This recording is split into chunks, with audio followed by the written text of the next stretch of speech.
Alright, so in the bottom right side, there he is, a red Terran from Kaisi Gamers. It is time.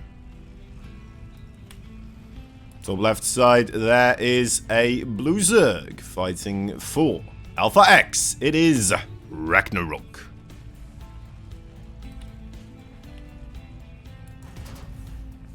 Lovely stuff. Good to be back. Good to be back watching some StarCraft 2.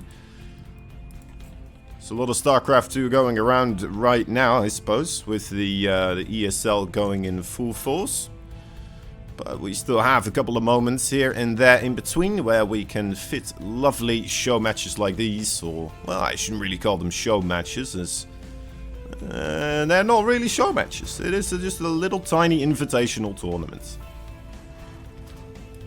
Let me look up, actually, all the players that are in it right now, because I don't want to name any wrong ones right there. We have Time, RAGNAROK, Gumiho, and Nice in this party at the moment.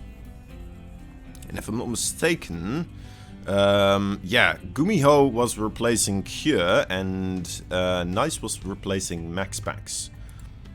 So unfortunately, those two players not in this group right now. In the other group, Group B, that is still waiting to be played on the 26th. That is going to be played with Rogue rather than Sue, as well as some other players, Björn, Classic, and Astrea, all coming in there as well. So we'll have a nice bit of Protoss. Very interesting to see as well the Classic and Astrea play both at the same time. The two of the Alpha X main Protoss players.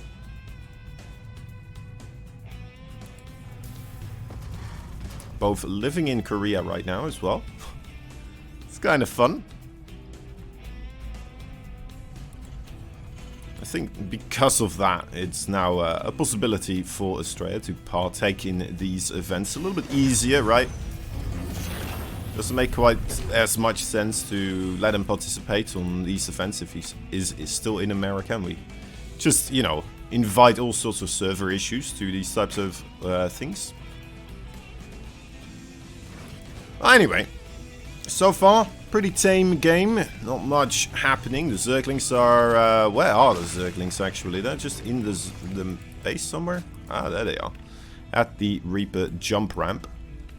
Reaper kind of sticking around its own base also.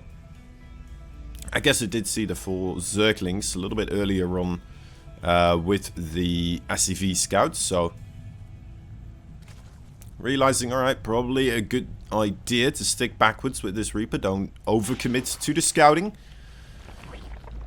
RAGNAROK gonna try to make use of that by opening up with a Roach Warren. Let's see if he keeps this Reaper away. Where is that Roach Warren actually? There it is. Okay. So yeah, that did not get scouted, I imagine. I'm pretty sure that is still safe. Time. What will his overall opening be? It's very much looking like Hellion Banshee to me for the time being. And there it is, yeah. Banshee and Cloak on that production tab. Normally speaking, the Banshee should provide quite a bit of safety against the initial roaches, but there are going to be 10 roaches in total here. That is still quite a significant amount. Let's see if RAGNAROK just commits onto more military units here afterwards, and that is not the case. A couple of drones coming on the production tab this time around. So imagining these roaches are just going to go across the map, hoping to cause a little bit of trouble, hopefully delay the mining a little bit on the second base here as well, and then be fine with it. Hellions having an unfortunate pathing going through the south side of the map as the roaches were traveling through the northern side. Now arriving there at a peculiar time. Not much here to defend at all. All the SCVs do have to be pulled. There comes the Banshee coming back from her mission somewhere else entirely on the map. Trying to deal with these roaches. And now the Hellions are the ones that are below the ramp, being held back by these roaches. A bit of a role reversal of what you would like to see happen here as a Terran player. How many SCVs are going to go down? That is a good question overall. It looks like quite a couple of them. 16 already. Down to 23 workers in total. That is a tremendous amount. Even, oh my dear lord, don't. He's not going to get that right. Okay, got close. A fresh mule as well. Wouldn't be too shabby. Doesn't quite happen though, but that's fine. He dealt more than enough damage to put himself in an amazing spot right now. He just needs to ensure that these Hellions and the Banshees don't do as much or close to the amount of damage that he just dealt to his opponent. Banshees are floating around. Queens are zoning away the Hellions for a reasonable amount of time. And now all of a sudden, a little bit of a loose moment there for Ragnarok. He is gonna partake in the loss of the workers here. Not by as devastating amounts, but still an alright chunk of damage there. You know, you gotta slowly build that damage back up again. What's that other spore crawler? Ah, there it is. Bringing everything in. Having a rough time of it overall.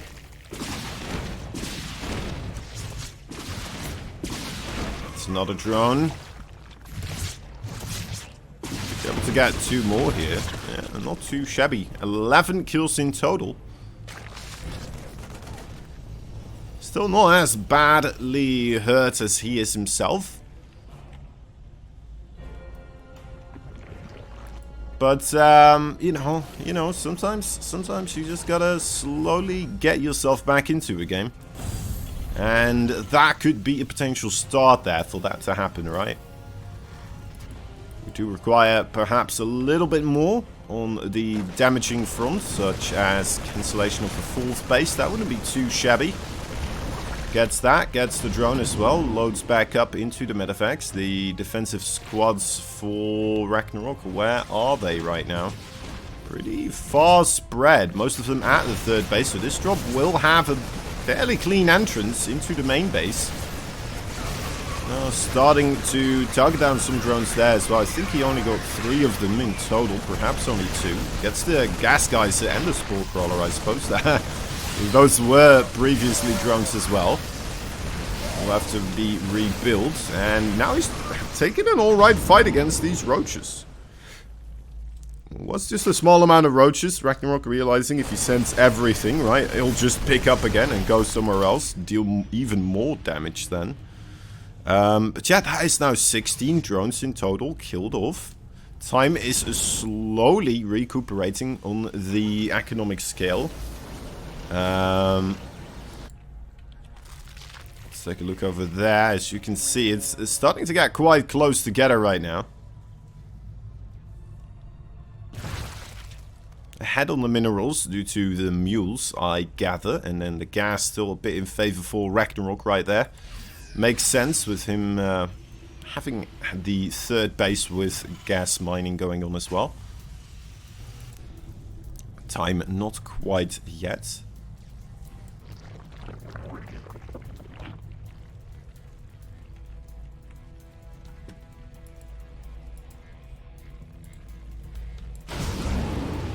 Little attack here with the medevacs, and another little attack.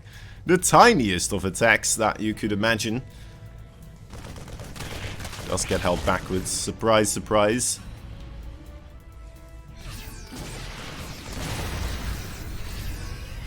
So we do see Ragnarok starting to try and get himself all the way up to Hive Tech rather quickly. Right, we see Hive Tech and the Baneling Speed and +1 melee all at the same time being researched. Well, he will be planning here. Did he make the Hydra Den as well? He'll make a Hydra Den. Curious what he will be trying to bring out here. Perhaps with the melee going around, might be looking for adrenal glands and then going for the Ultralisk as well. Vipers, of course, a fantastic unit here against a siege tank heavy oriented Terran player at the moment. Ooh, that is not enough roaches. That is not enough roaches. Time realizes and will start to shoot down these roaches.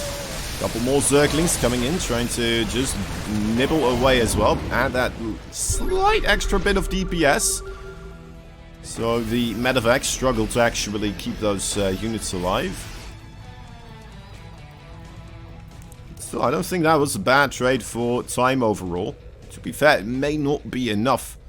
Still, just because he has been in a pretty peculiar situation at the start of this game. So, yeah, even though he is making some cool moves, it's putting him back in a place where I'm like, alright, well, maybe he could still win this. But I'm still leaning a little bit with my favoritism towards Ragnarok here. I do think his position is still slightly better than that of Time. With an army like this, though, from Time, that could change at any moment. Couple of good siege tank shots just hitting all of the banelings, for example. That could be a quick way to deal with this force. Would require a bit of mismanagement, perhaps, of the engagement as well from Ragnarok for that to happen. Oh, don't kill your own banelings there with vials. Careful, sir. Okay, turns around before the siege tank shoots. That's nice. Big blob of Zergling banelings just rolling around right now, keeping his side of the map pretty safe. There is, in fact, the Ultralisk Cavern. He was prioritizing the Zergling upgrades and the +3 armor upgrade, it looks like, for the time being, but that could very well pay off right now. If that upgrade, well, he's going to complete it. It's about halfway, so it's still a bit of a ways off. We do have a fair amount of Zerglings.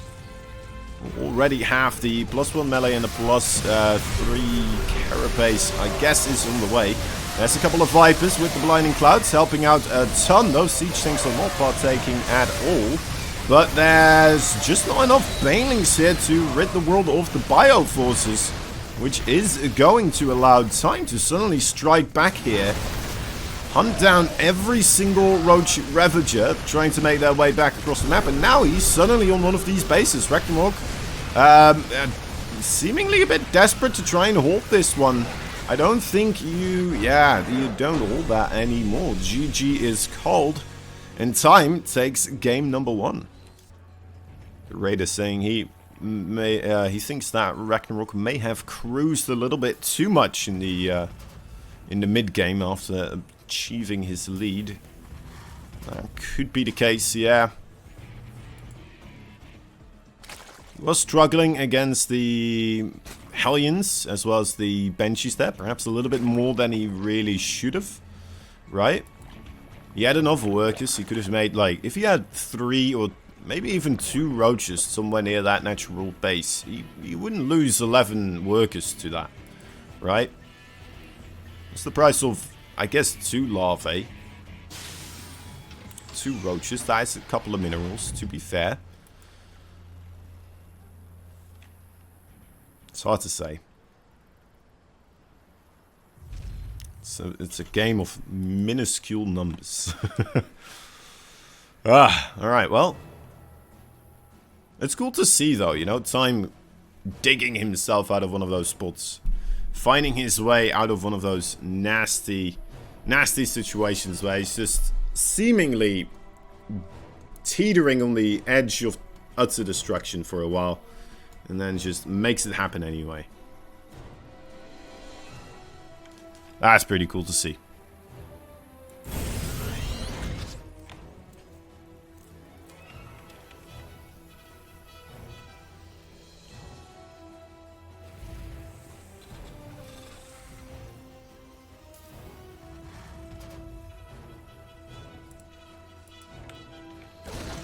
Oh, repair.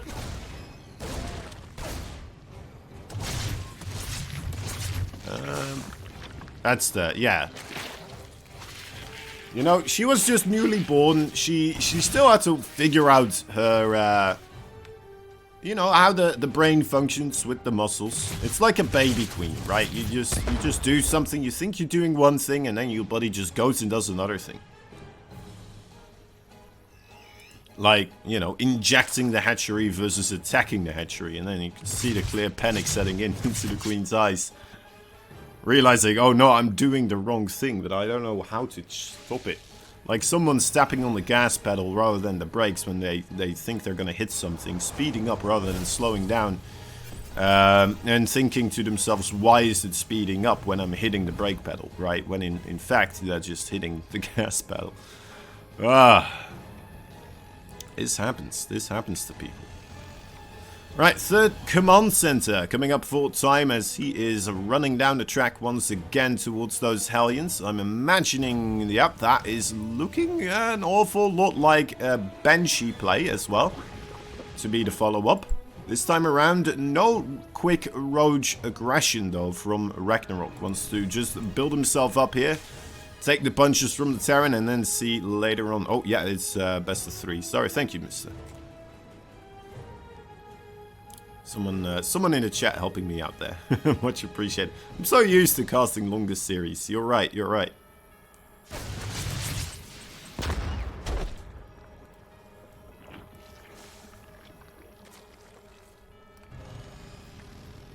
Absolutely right.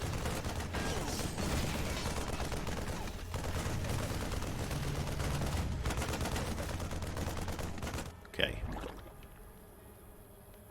Third base, gonna start mining pretty soon, and there is a Spire coming up for RAGNAROK, right? Dead center here. Wants to try and utilize those queens to obfuscate that area for the time being. Hope that nothing flies in. Also, one thing to notice, there's no Banshees. He went for Ravens. Absolute crazy fella. He went for Ravens.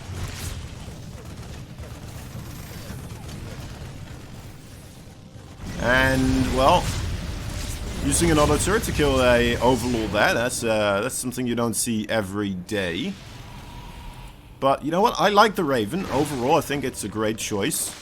Bit of a supply block here for RAGNAROK, actually. 5 Overlords, that is a bit of unfortunate, a bit unlucky for him.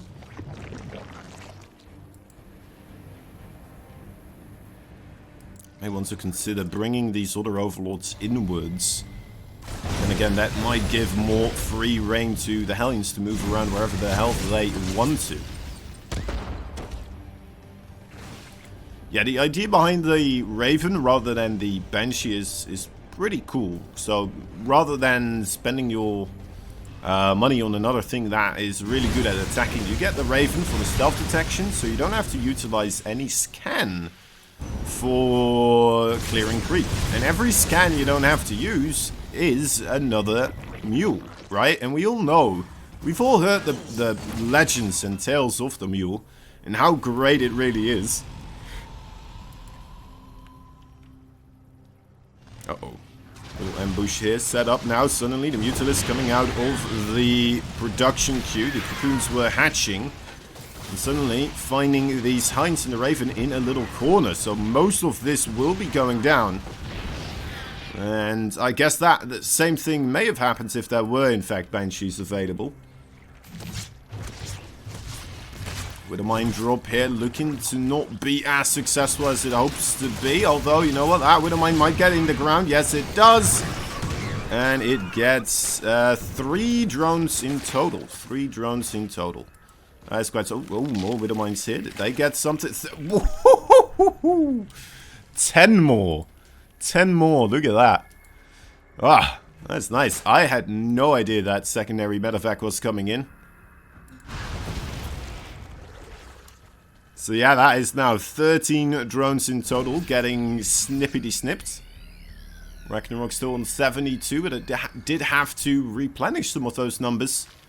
It may not have the circling Baneling numbers he now requires to deal with the Hellbat Marine Widowmine push.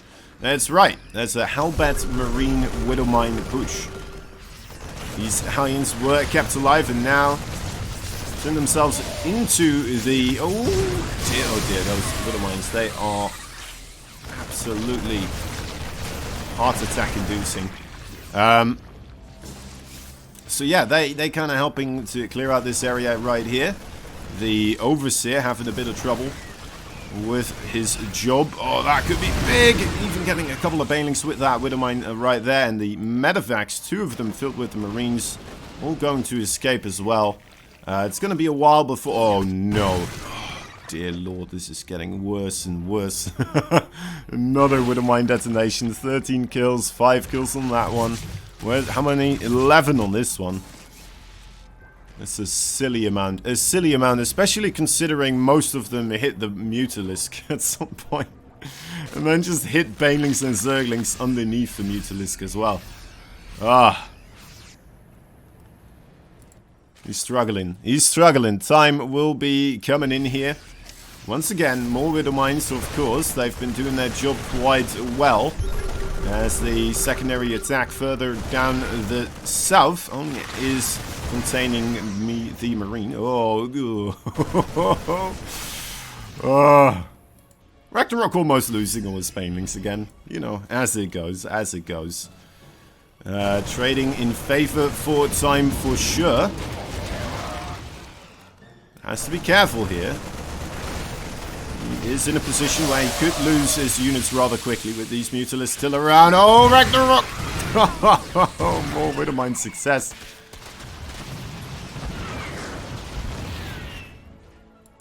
Keeps forgetting they are there, I suppose.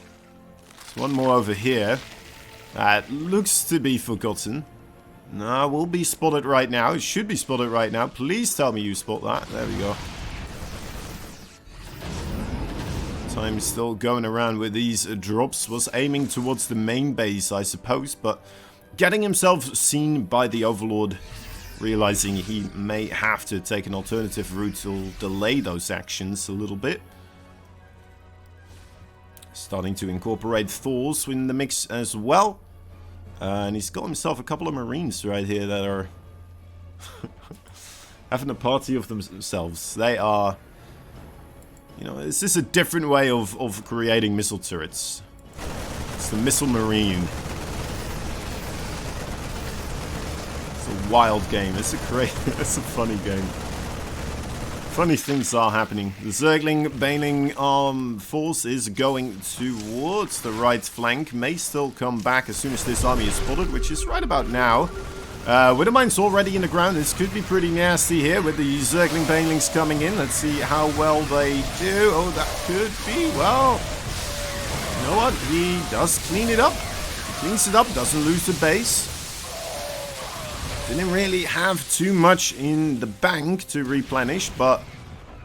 well, he's 5 base versus 4 base now, so... Oh, more Widowmines. What is the unit loss tab? It's not that great, is it? It's not that great for Ragnarok, but keeping a base alive here, not allowing that attack to just blindly come in and suddenly tear one of your hatcheries away, is a big deal. It's a big deal. Allows him to make another one of those armies that is likely to be able to recontest the Terran if he pushes again in a big death ball fashion. Gets the Widowmine. Gets himself a medevac as well. Might even be enough Mutalisks to just straight up fight those Marines. And again, you're never quite sure how many others are going to be there and how close by all the Widowmines are when you're this close to the Terran perimeter. Oh. This could be nasty. Oh, Widowmine is going to not shoot right there. I was convinced that it would, but not going to happen here. Not setting off the Widowmines there either. Unfortunately, has to send in a couple more boys. I don't know what it is, but these Widowmines just seem very unwilling to shoot unless if there is... Oh, what was that? What was that? Oh dear. Yeah, like I said, these Widowmines seeming very unwilling to shoot. Maybe there's some retargeting going down there for time. I'm not entirely convinced, but he's doing a wonderful job with it. He really is. Those connections are just marvelous. And getting him fantastic trades throughout this entire ordeal. Ragnarok does clean it up. Losing about, what, 20-some workers, the entire mineral line of this base. As we will keep this window up here for a little while. That's a big stark difference. 6k minerals lost, double the gas amount lost there as well for Ragnarok. He's starting to hurt. But then again, he didn't lose a base once more. He's got himself the bottom right base. Income is starting to favor time though. And that is a terrifying thing. That's an absolutely mortifying thing here for the Zerg. As he now is 40 supply behind. With nothing in the bank. And the Terran army, once again, descending on his position. About, well, almost extra 50% supply here for the Terran. Is this still going to be enough? The Mutalisk are trying their very best, but there are still enough Marines. Combined with the Thor splash damage here, you have to magic box. The Marines aren't really being able to get wipes out in time, and GG is called. Time takes himself game number 2 as well, and will be able to claim the best of 3 here.